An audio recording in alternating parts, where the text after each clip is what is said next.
Assalamualaikum. I hope you all are doing very great. So now today's topic about HTML headings and HTML paragraph. So let's do it. Firstly, अब हम यहाँ पर थोड़ा सा last lecture को थोड़ा सा उसका इंट्रोडक्शन ले लेते हैं, ठीक है। यहाँ पर हम नोटपैड पर चलते हैं। ये आप देख सकते हैं यहाँ पर हमने एक फाइल क्रिएट की थी एट्रीब्यूट्स पर। ये आप देख सकते हैं यहाँ पर हमने लिंक क्रिएट करना सीखा था। उसके अलावा हमने इमेज किस तरह से एक वेबसाइट में किस तरह से हम इमेज क्रिएट कर सकते हैं ये हमने सीखा था। अब जो है हम नेक्स्ट फर्दर देख लेते हैं हेडिंग्स, ठीक है। अब यहाँ पर हम देखते हैं कि हेडिंग्स क्या है। HTML headings are defined with the H1 to H6 tags, ठीक है। अब इसको हम क्लियर करते हैं। यहाँ से सिंपली मैं सारे डेटा को कॉपी कर लूँगी, ठीक है।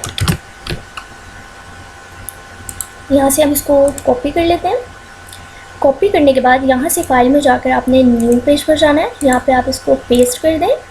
पेस्ट करने के बाद मैं इसको सिंपली यहाँ से डिलीट कर दूँगी, जो एरिया मुझे नहीं चाहिए, क्योंकि मैंने न्यू फाइल क्रिएट करनी है, इसलिए मैं यहाँ से इसको क्रॉप कर दूँ। इस तरह से हमारा टाइम वेस्ट होगा। यहाँ पर हम एक टैग लेंगे, angle bracket H1 then angle bracket close. अब यहाँ पर हमने इस टैग को क्लोज करना है।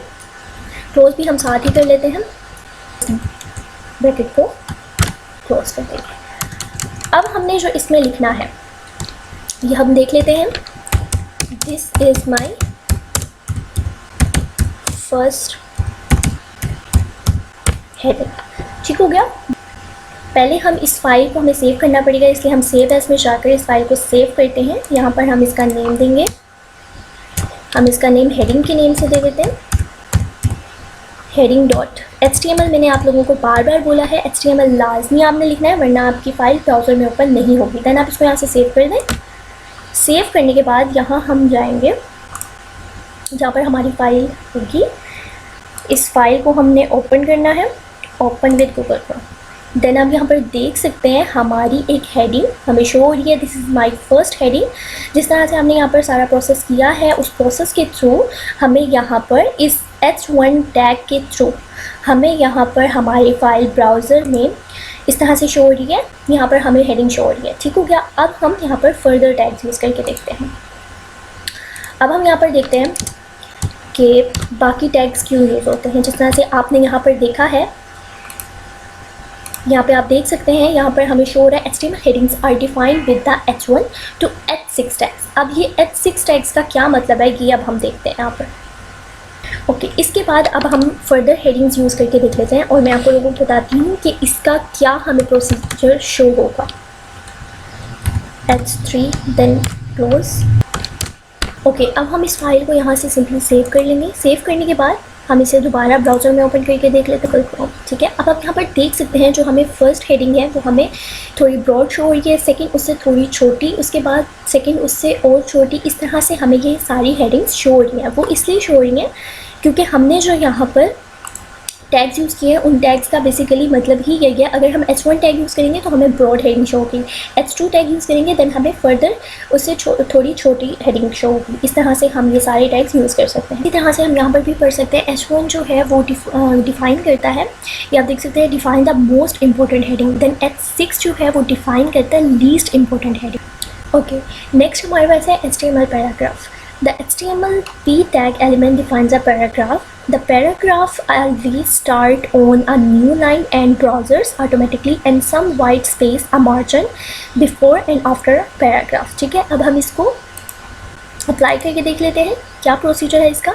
यहाँ पर मैं H1 टैग के बाद यहाँ पर मैं सिंपली p टैग यूज़ करूँगी। अब यहाँ पर मैंने करना क्या है। ओके, यहाँ पर मैंने एक डाटा कॉपी करके रखा था। मैं इस सब डाटा को यहाँ से कॉपी करके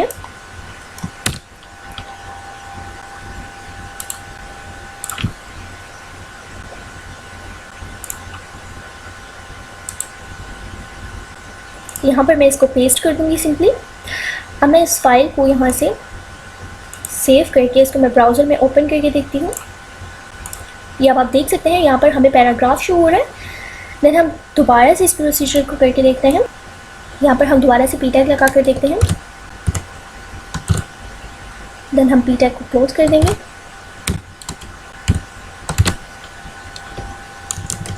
और यहाँ पर हम सिंपली इसी डाटा को दोबारा से पेस्ट कर देंगे और इसी तरह से हम यहाँ पर भी पी टैग यूज़ करेंगे, पी टैग क्लोज,